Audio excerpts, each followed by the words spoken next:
The Protectors of the Wood Adventure Series, episode number 179, The Journey Home.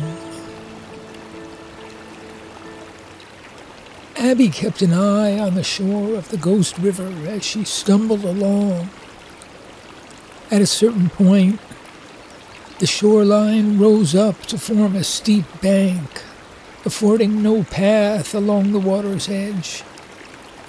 The only way forward, short of wading through water, was up the slippery rocks to a path at the top of the bank. As Abby began to climb, she thought, "Don't take your eye off the water's edge. Go back and look. Chi-Chi is testing me." Abby turned around to see a smiling Chi-Chi waiting by the water. Very good intuition. Not 1 in 100 would think of it. Is the Ghost River really the Ghost River? Or is there another one? Yes, there is another one in the dream world. This one is a motto, a reflection. He led the way to the bottom of the steep slope, ankle deep in water. The water is high, as you know. This is not an easy path. After about 10 yards, an opening appeared at water level like a low mouth, swallowing the top few inches of water. Chi-Chi ducked low under the rocky bank and walked in a crouch through the water. Abby, much taller and carrying the mapstick, had to contort her body into an S-curve. Her thigh muscles began to burn. Her back began to hurt. But she certainly didn't want to crawl through the chilly water. When she felt her legs about to give way, the rocky ceiling slowly began to rise, and eventually she could walk at normal height. That's better. This can't last long. They waded on through the low water. The constant cool breeze was giving her a chill. She stopped and put on her hooded sweatshirt. Her throat was getting sore again. How old are Chi-Chi and Wendy? Over 70 at least. Probably over 80. They're in better shape than me. The ceiling continued to rise until the tunnel was about 12 feet high and wide enough to allow them a path on a dry bank. As she struggled to keep going, her mind blank, Abby had a feeling and turned around. Chi-Chi was lagging behind, marking another stone. Abby walked back and said, Why don't you just tell me we're changing course? I know it must be irritating. I'm just testing your awareness and intuition. Wendy said you're even sharper than before, but I just wanted to see for myself. Do I pass the test? Yes, you do. All right then. Why don't you lead?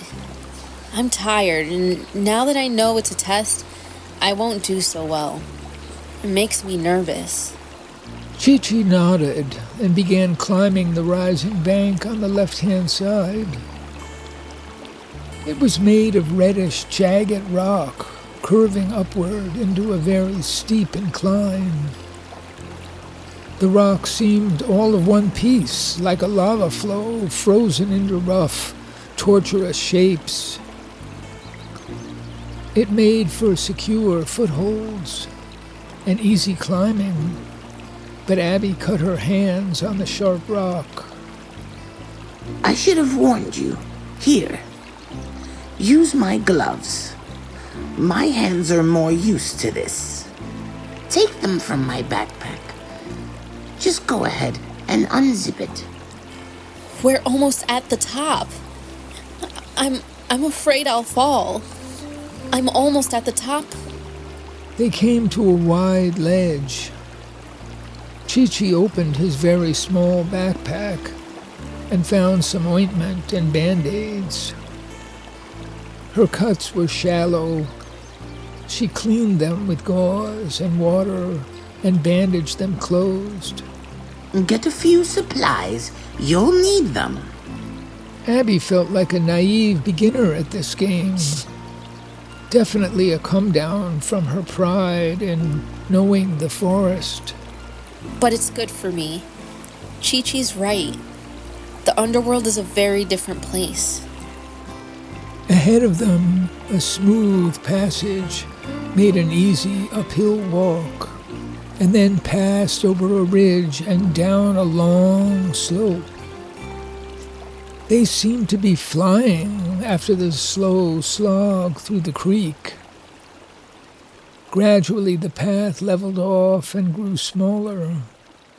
The pale stone changed into something that Abby guessed might be large rocks and hard clay. They left footprints on the dusty floor.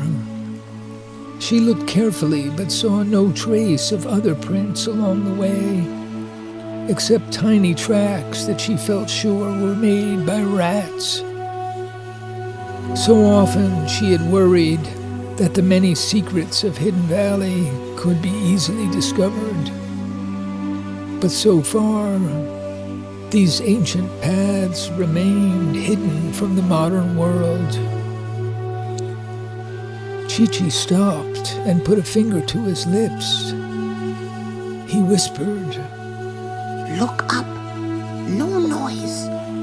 The abandoned house. The ceiling was only a couple of feet away, and there was a narrow vertical tunnel about 3 feet in diameter that rose up another 6 feet to a stone cap. Metal rungs built into the tunnel formed the steps of a ladder that must have been neglected for years. A few steps were missing. They headed onward down a long incline. We must keep completely silent as we pass under the churchyard. Now, we'll pass under the river. Chi-Chi did not wait for a reply, but plunged into a left-hand turn, a narrow, curving passage descending on a steep angle.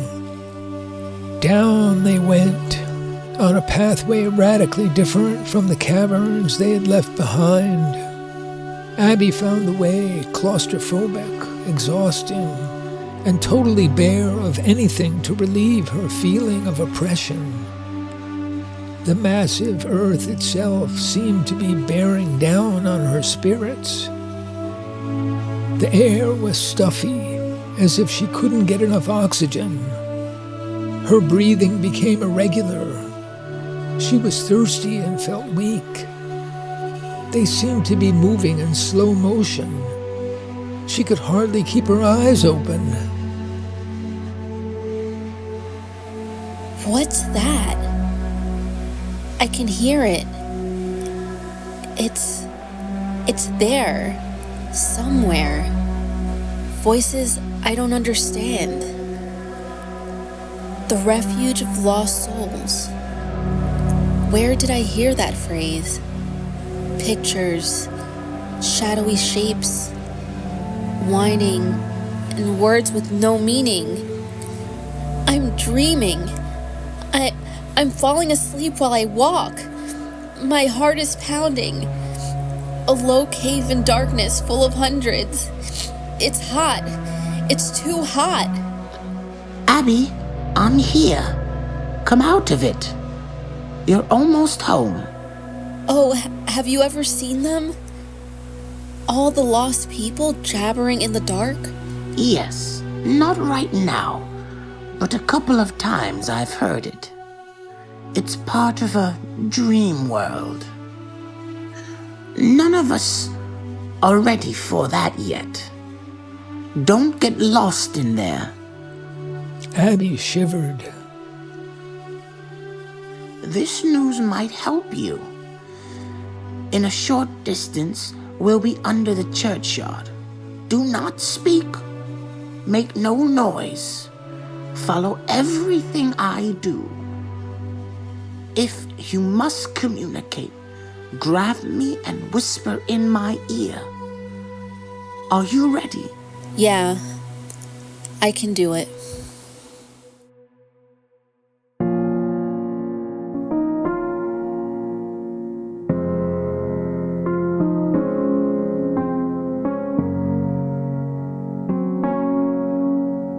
Sun at my shoulder, no use to pretend anymore.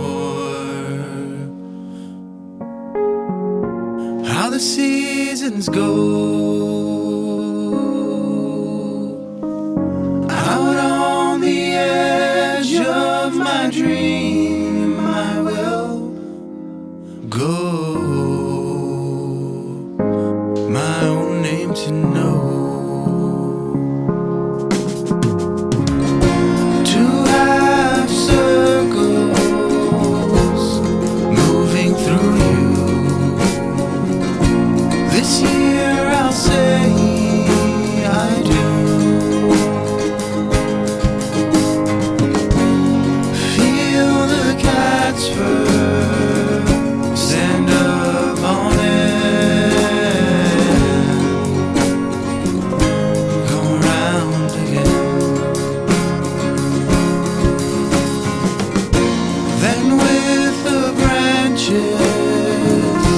On a leafy ground, I'm found where the old life lies down. Before the buildings rose up on high, here am I, here am I.